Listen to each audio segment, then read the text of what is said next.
Are you like most sales and other professionals who want to grow their wealth faster than what they are currently doing through their company 401k, even with that company match, the stock market, or just plain saving money? Would you sleep better at night if you had the financial freedom to be job optional in just 3 to 5 years through investing in real assets? Maybe you don't want to stop working, but wouldn't it be cool if you could retire a decade earlier than most? And do the traveling you and your family have planned for years while you're still young and can enjoy it? Let's face it, most busy professionals don't have the time or desire to take on more work outside of their W-2 to grow their wealth. On The Wealth Flow, each week we share the stories, the investments, and take a deep dive into the various asset classes that can deliver that accelerated growth to your portfolio passively. That's right, no extra work for you. Instead, we'll put your money to work. Learn what the 95% aren't talking about and join the top 5% of earners today on The Wealth Flow.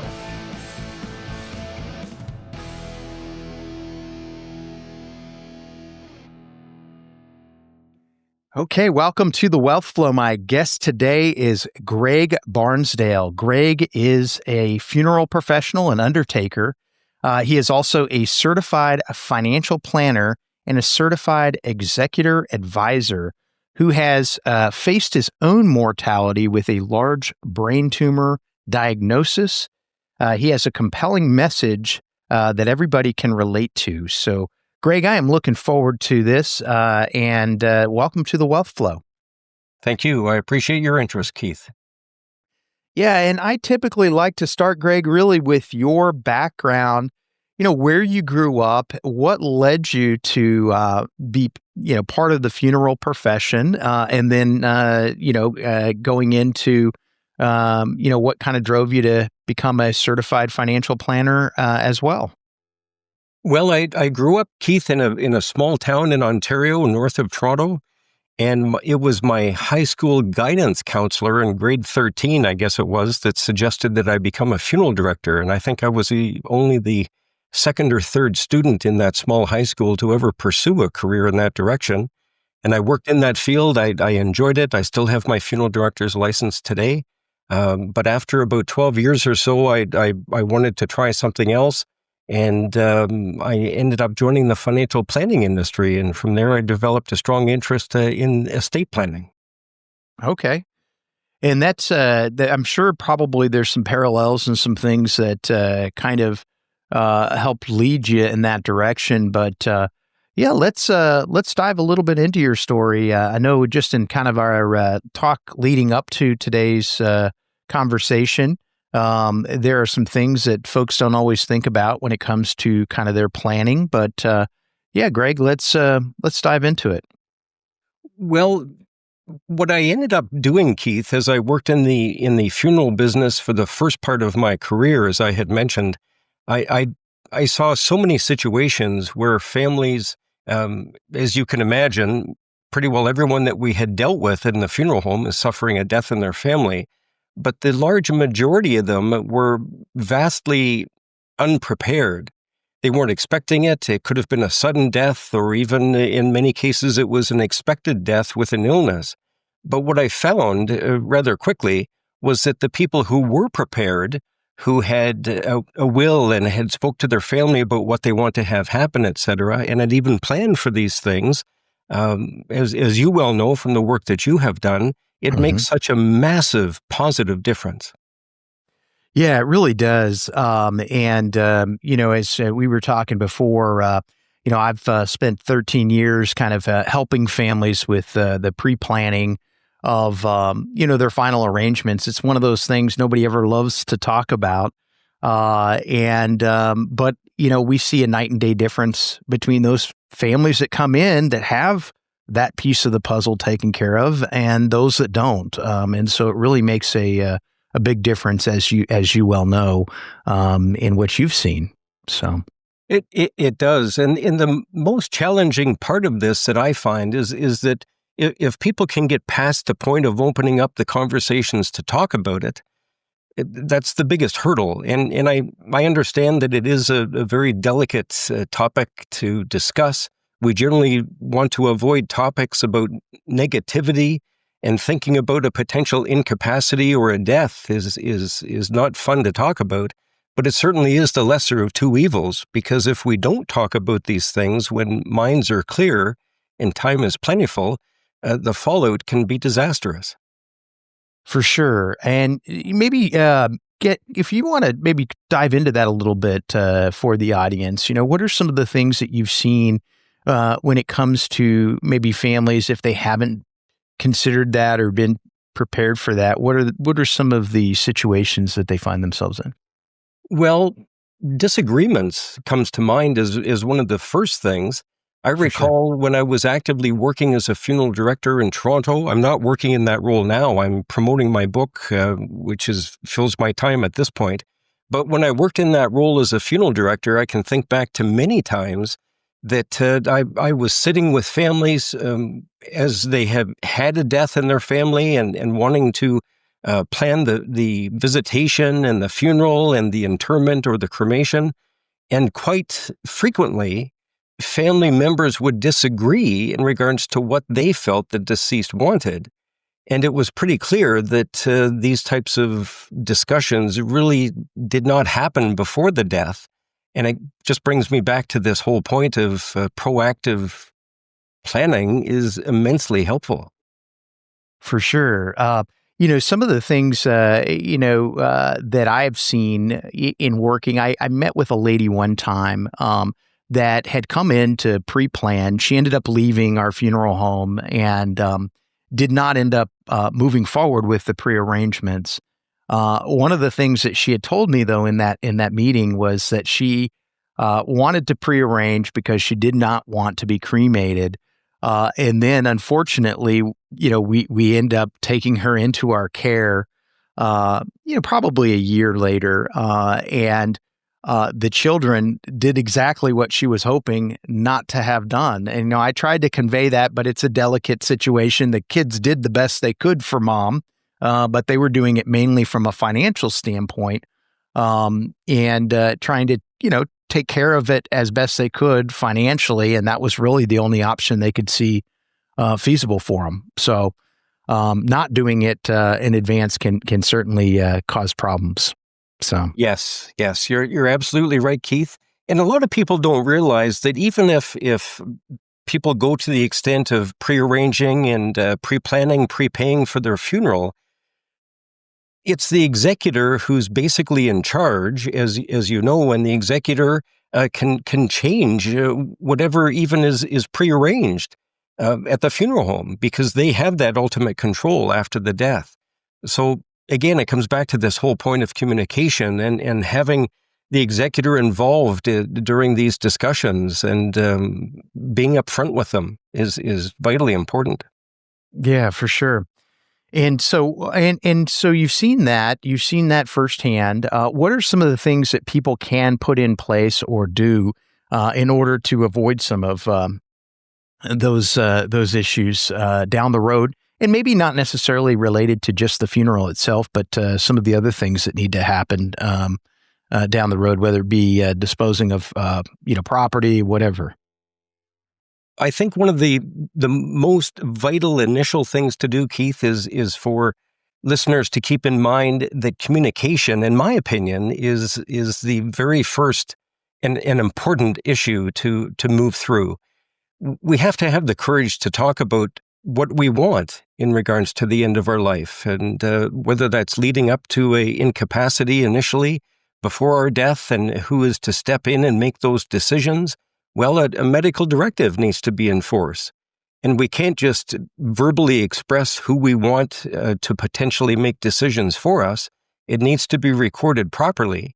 And each jurisdiction has their own rules for that to be properly in place. Every state across the U.S., every jurisdiction across Canada, and other parts of the world too.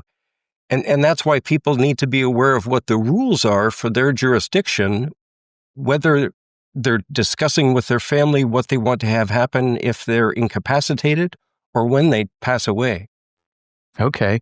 So having a medical directive, and can you maybe explain exactly for the audience, what that means? Oftentimes, Greg, on this show, we're talking about building wealth and talking about this goal of being able to retire and have plenty of money. But I'm glad that we're having this conversation today because we don't always think about things beyond that, and it's so vitally important. So, what does a medical directive do for the family? Well, here in Ontario, Canada, it's known as a power of attorney. And it's not that the attorney is a lawyer. The attorney is what is called a substitute decision maker.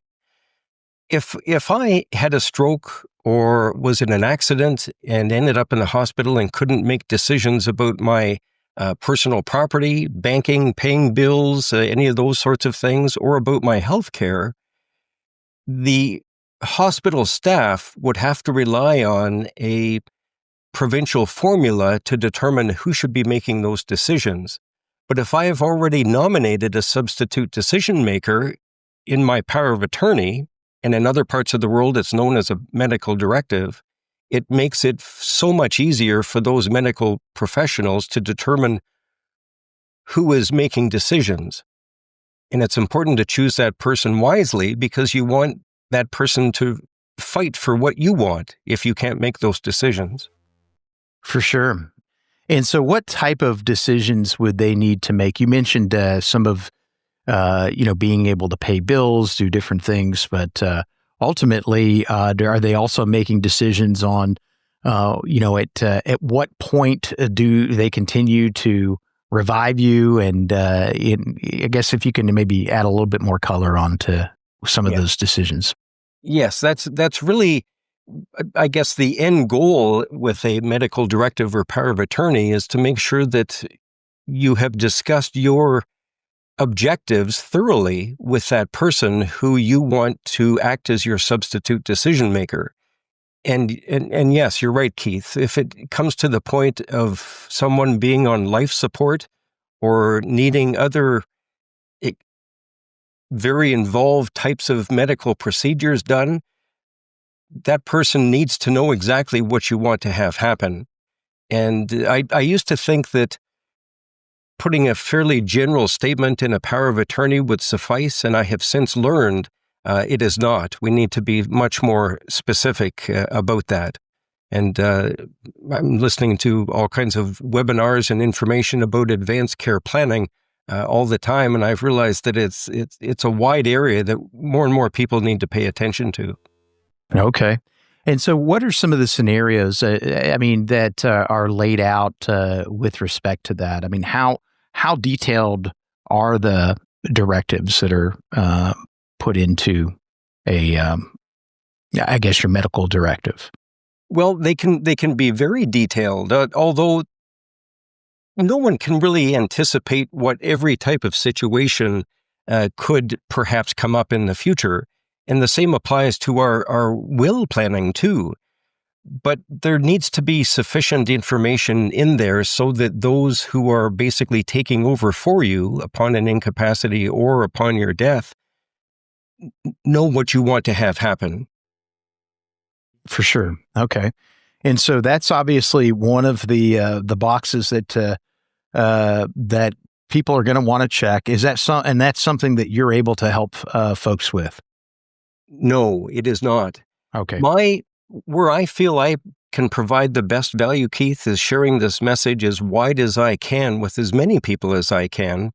And I highly recommend to people to lean on people at professionals within their area who can help them in the areas of medical planning for powers of attorney or will planning, retirement planning, engaging a lawyer if need be. And while we're on this call, we should also talk, by the way, about how people can set up wills online now. But there are some big cautions with that. Okay. Well, why don't we dive into that while we're on this subject? So yes, obviously, medical directive would be one of those things that somebody is going to want to, and sometimes you do some of that along, at least in the States, with your will. I know we did at least a version of it. Maybe we could have gotten a little bit more detailed, my wife and I, but I know that was at least part of some of the paperwork that we put in place.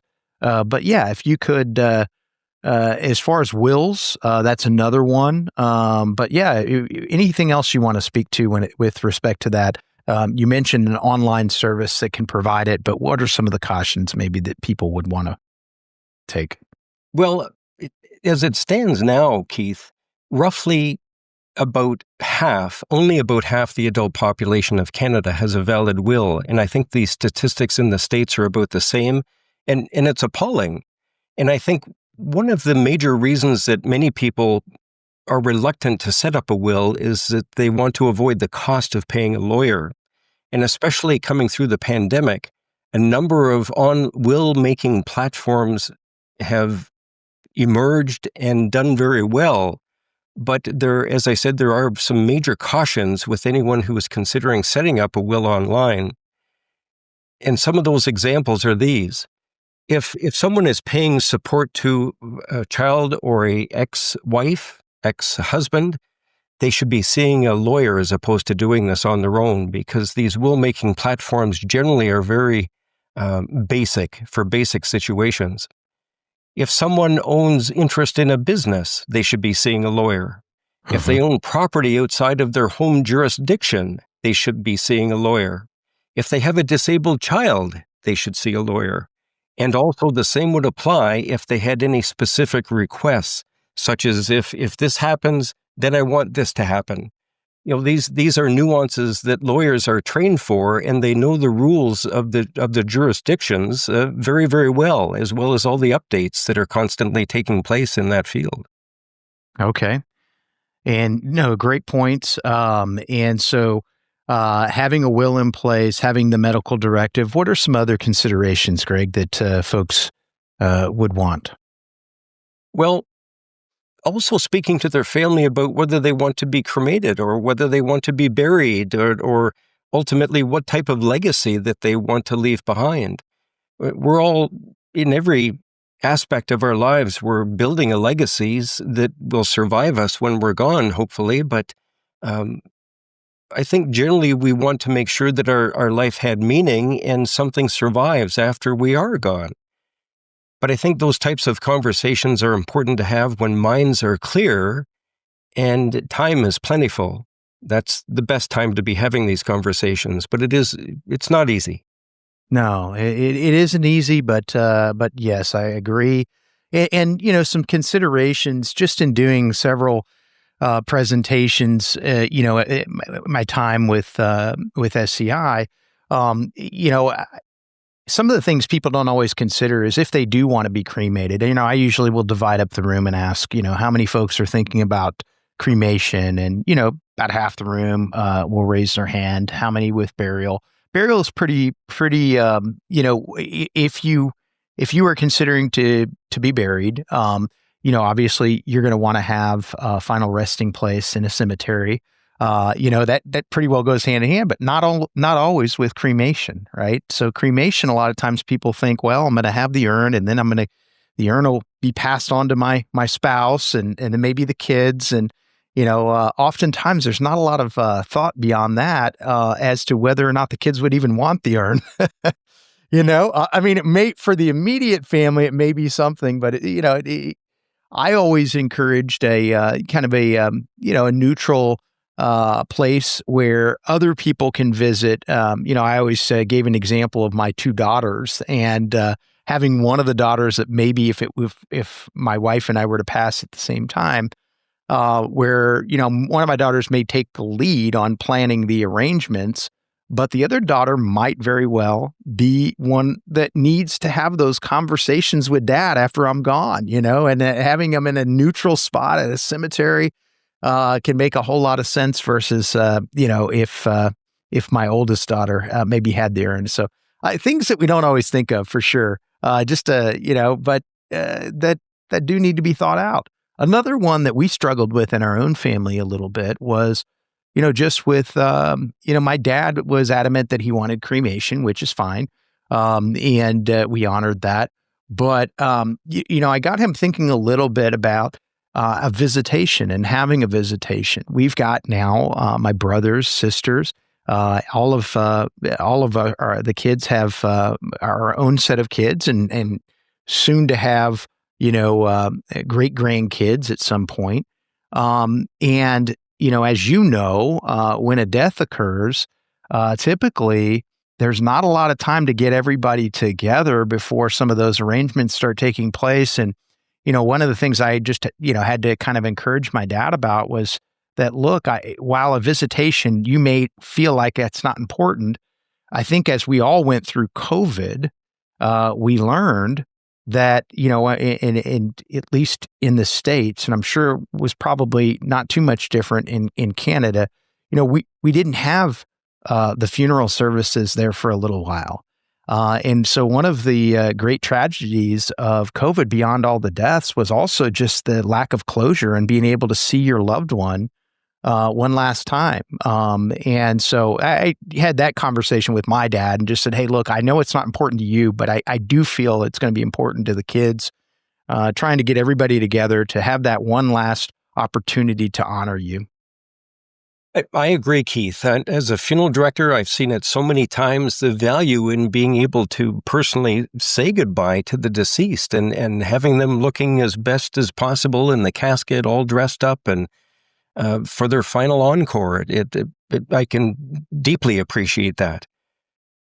But as you know, many families now don't see the value in the traditional funeral anymore. And here in Canada, sure. and in speaking with peers in your country, in the U.S., it's obvious that many people now are not even having any funeral in some cases, and it's certainly a changing industry, isn't it? It is, for sure, and it'll be interesting to see where it goes from here, and even just some of the celebrations and stuff being outside of the traditional funeral home, and some of the celebrations of life. I think it is definitely a changing industry. Yes. Speaking of that industry, if you want to maybe share some of the stories, obviously as an undertaker, that used to be one of my favorite things to ask some of our funeral directors. Would just be like, "Hey, tell me some of the craziest stories that you've come across on a removal or whatever it may be." But if you have anything that you think the audience might find interesting, that would be fun to hear about. Sure. Well, two of them come to mind, actually, but I remember one time seeing basically a fist fight break out at a funeral, and it was a terrible thing to see. And it was just one of those situations, Keith, where you knew that there was a lot of animosity and disagreements and such between family members. I remember in the 90s working for a large funeral home in Toronto, all of the funeral director staff had to write out a family dynamics sheet after we arranged the funeral to explain to other staff if they ended up helping the family out the day of the visitation or funeral because the arranging director was off that day, that they knew if one sibling wasn't speaking to another or whatever. But there were so many instances where people were forced together in a situation like that, and perhaps even had to sit knee to knee together in the limousine on the way to the church and the cemetery after not speaking for decades. It was, we saw some strange situations that way. But one of the more unusual ones that I had seen was when my coworker and I were called to pick up a woman who had died. She was an elderly single woman, and the police officer had told us before we went into her home. We often, as you know, find the police there first, and they take us in. But this particular woman died standing up. Oh, wow. That's I've never heard of that before. Well, I had only seen it once, but it was basically because of arthritis and her knees had locked, and she basically just kind of propped herself up in the corner of her kitchen. And when we arrived, that's where she was. She was basically, her head was down, and she had died in that position, but I'd never seen it since. Yeah. Wow. Interesting for sure. Well, and you had, Greg, your own scare, it sounds like, from a health standpoint. You maybe want to talk a little bit about that and, kind of what that experience kind of led you to consider about your own self. Yes. Well, 2 months, it took me years basically to get to the point of publishing this book. But 2 months after I finally published it, I was diagnosed with a large brain tumor myself. Wow. Fortunately, it was non-cancerous, and I've since had it removed. But it was it's something that gave me a further perspective that I had never had before. And after working as a hospice volunteer and the various roles that I've worked in around end of life roles, it just kind of, I guess, completed my whole perspective. Okay. And Greg, if you could tell us a little bit more about maybe some of the things with respect to your certified financial planning, and what are some of the things that you help families with or individuals with that you feel maybe don't always get planned for or aren't always part of a consideration that you feel would be important to remind the audience or let the audience know about? Sure. Well, after I left the funeral industry, that's when I joined the financial planning industry and worked in that role for about 12 years or so. So I don't work in that role now, but I still hold my certified financial planning designation. But to answer your question, where I found it most beneficial was for families who were wanting to plan a good retirement to also fully consider all of the risks that could get in the way of a good retirement. And an incapacity or a death are certainly two major issues that could get in the way of that. But I found the same sort of things coming up again in the financial planning industry to the degree that many people didn't want to talk about these things. They were quite interested in talking about investments and the latest hot stock, but talking about their potential death and if they had things properly organized for that type of situation was quite often something they just didn't want to discuss. Yeah, which often is the case. And it, as you mentioned, I mean, it's, while it is a difficult conversation, it's a lot more difficult to not have that conversation until the time when the death has occurred. So, and the family's trying to scramble to make it happen. And so let's maybe talk a little bit about your book as well. What is the book about? What inspired you to write the book? Well, it was really frustration, Keith, because what I found in the funeral industry was that so many people needed to hear this type of story to move forward and lean into these types of conversations with their family members to be prepared for the inevitable. And when I also experienced the same sort of thing in the financial planning world, in the post-retirement phase, as I call it, the same sorts of reluctance would constantly be there. And it was that frustration that basically pushed me to publish a book that would inspire people. But my book is very short. It can be read easily within about an hour or an hour and a half. And it doesn't get into the weeds of different tax planning strategies or charitable giving details. It's really meant as a conversation starter to get people speaking with their family about what they want ultimately to happen and to pull out their will and read it. And if they don't have one, to darn well get one. Okay. And in doing that, are there anything that you see that folks are just not putting in their will that they maybe should, or what kind of an overview do you provide folks in your book? Well, as I said, it's a general conversation starter. I talk about the first chapter talks about communication and the importance of speaking with family members about these things, and what a lack of communication can result in, the fallout, that negativity that I had spoke of earlier. The other chapters really just get into the details of funeral and estate planning. At the end is a fairly extensive glossary that explains terms and definitions from both the funeral and the financial planning industry. But I'm hearing from quite a number of people that it is working as an effective tool to get people moving in the direction of taking action. Okay. And so in doing that, you've talked a little bit about having the medical directive. You've talked about, we've talked a little bit about pre-planning and pre-arranging for the funeral itself, and really kind of having the conversation about, what your wishes would be. And then, of course, you mentioned having a will as well, and the importance of it and some of the things to think about when it comes to that. But what are some of the other things that you kind of outline in your book that individuals really need to have a conversation around? Well, two of the most important things that I bring up in this book, Keith, is the vital importance that a financial planner brings to the table. A financial planner often acts as a quarterback and brings in or alerts the client to potential other professionals, allied professionals, being part of the conversation, such as an accountant. Everyone's situation is so dramatically different, and that's why it's important to have these conversations in advance and to plan properly based on the objectives of the individuals involved. But the book also highlights the critical importance that a lawyer brings to the table, too.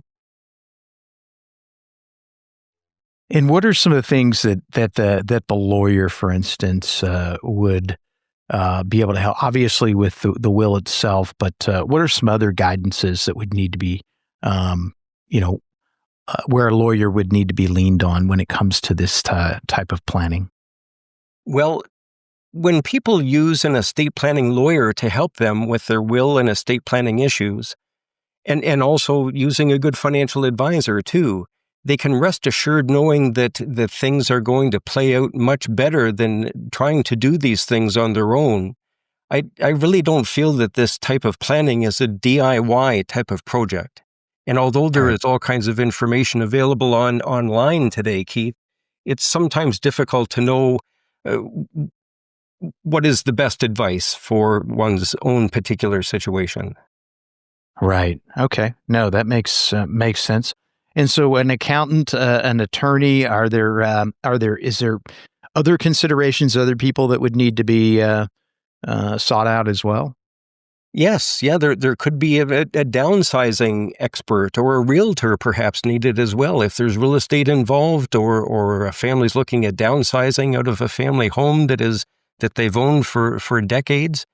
And it's, again, it really just comes down to whatever the particular situation is at hand that is being discussed, because everybody's situation is so different. For sure. And, there's obviously tax ramifications and certain things as well. So having the accountant, having the attorney kind of helps you navigate the best way to handle some of those situations, whether it be the downsizing or passing things on to the children within the estate, and kind of the best way to be able to do that as well. Yes, that's right. And speaking of tax planning, it's important for your listeners to be mindful that the tax planning strategies, to a large degree, end when we do. So the time to be planning and organizing these sorts of things for those ultimate goals and objectives is when we're alive. And as I said, when minds are clear. Yeah, that makes a lot of sense. And I like how you said when minds are clear. You've mentioned that a couple times, and I know we've seen it. Just in going. I hate to keep going back to the funeral home, but that's when we've seen stuff where somebody comes in and maybe they don't have the arrangements in place, and we experience a lot of times emotional overspending. It's the last thing that we can do for mom, or the last thing that we can do for dad or our son or our daughter. And, oftentimes we're going well above and beyond what they would have wanted. And so doing things in advance just really helps you to be able to kind of think clearly on this. Let's, decide what direction we want to go, but then to put everything in place so that there's no guessing at that time, because sometimes when we're looking at the guessing, it ends up being, I'm going to overspend. I'm going to, maybe do something differently than what this person would have wanted, or back to the point of the tax planning, it may be too late, to put something in place to be able to avoid taxes or some of the financial problems that would come about once the death has occurred. Absolutely. Yes, everything you've just said, Keith, is on the money, so to speak. And as I often say to people, plan while you can. Yeah, for sure. And we talked a little ahead of the show about the certified executor advisor. You want to maybe dive into that a little bit and kind of what the role of a certified executor advisor would be? Yes. CEAs have a broad general knowledge of the various professions that ultimately work with or can be working with executors. It's a relatively new designation that's been available here in Canada for about the last 10 years, and it's offered through the Canadian Institute of Certified Executor Advisors. And very recently, it has been also launched in the U.S. as well. So people who are in the financial planning industry or the legal industry, accounting industry, those are the primary industries that are obtaining this designation.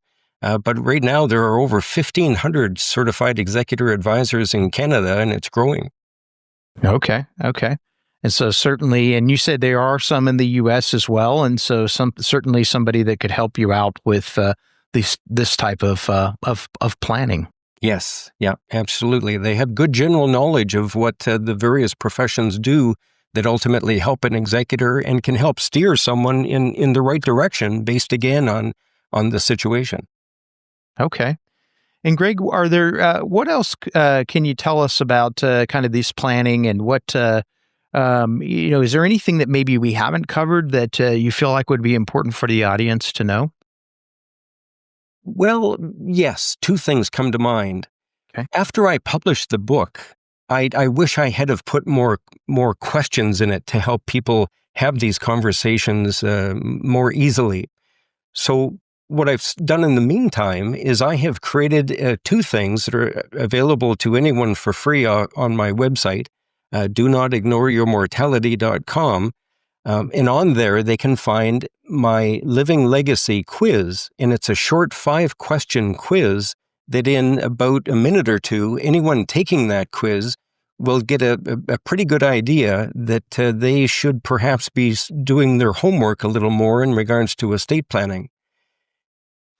I have found, in my experience, Keith, the percentage of people that really have their affairs really in order, properly and up to date is very, very small. And that's why I had mentioned this quiz. Typically, most people will find that they have some work to do.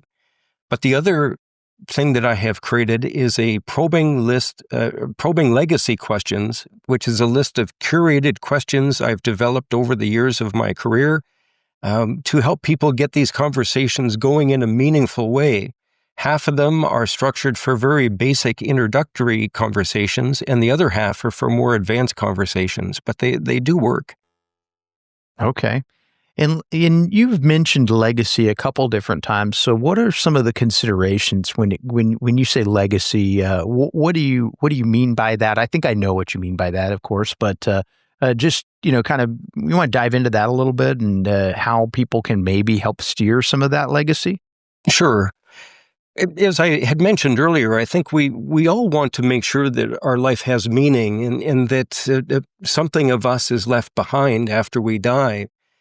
Certainly, most of us cannot afford to have our name put on a hospital wing, but there are many things that we can be doing so that we leave the best legacy possible for those that we love. And I often stress to people that these are the core benefits that I'm promoting to be as inspirational as I can. But end-of-life planning helps reduce the stress of aging. It leaves our survivors more emotionally and financially resilient. It tends to leave them in a position where they are more likely to get along and less likely to contest final wishes.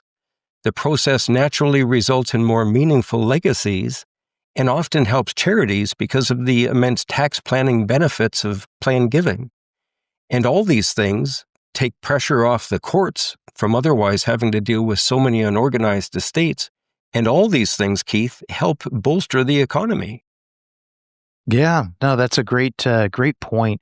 And you've mentioned a couple times, and I think it really needs to be said even a second or third time is really just when we don't handle some of these things, there are unintended consequences. And you mentioned fighting within the family, and that's something that we've seen even within our own family.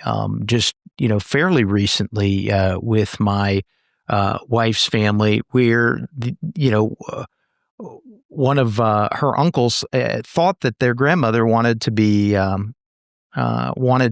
buried, and she had already conveyed to my mother-in-law that she wanted to be cremated. And this was one of those things that just, if it was communicated to both of them clearly what her true wishes were, it would have not resulted in those in that fighting at that time. And they, as I'm sure you've seen throughout your time at the funeral industry, I've seen families that really get torn apart at that time. It's such an emotional time that everybody's going through. And, when there's these disagreements, it can be something that lasts a long time if we don't lay everything out in advance. Yes. And that's why proper planning basically requires that the wishes properly recorded based on the jurisdictional rules of where this person lives or lived. If they're just verbally mentioned to people within the family, well, those verbal intentions could perhaps change from one discussion to another. But when they're properly documented, well, that makes it so much clearer, and that's really the only way to proceed anyway. For sure. Yeah, makes a lot of sense. Well, Greg, this has been very interesting. I hope it gives the audience kind of a different perspective about not just planning for, their retirement, not just for their wealth building, but also what else, needs to be considered and that's naturally part of that planning process. Where can people find out more about you if they'd like to reach out to you as well to purchase your book? What's the best place to find Greg? The best place where people can find my book, Keith, is on my website, donotignoreyourmortality.com. And on the various pages of that website, any visitors will clearly see that they can purchase the book through Amazon, Barnes & Noble, iTunes, Apple, and it's also available on audiobook version as well. Okay, fantastic. And you said on the website, there's also those quizzes that they can take that'll kind of help walk them through on how well prepared they are as well? Yes, yeah, absolutely. And there's a number of other resources there too that are all related in this theme. Okay, fantastic. Well, Greg, I've enjoyed this. This has been a good episode, and really appreciate you taking the time to be on the Wealth Flow. I've got two other questions for you that I ask every guest.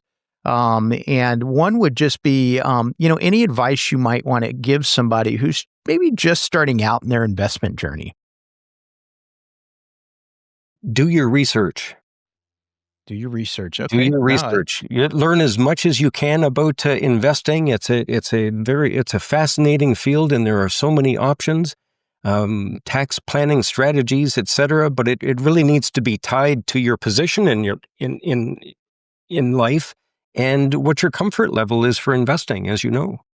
Yeah, for sure. No, it's great advice. And how about a book recommendation? Obviously, your book is one that we would recommend.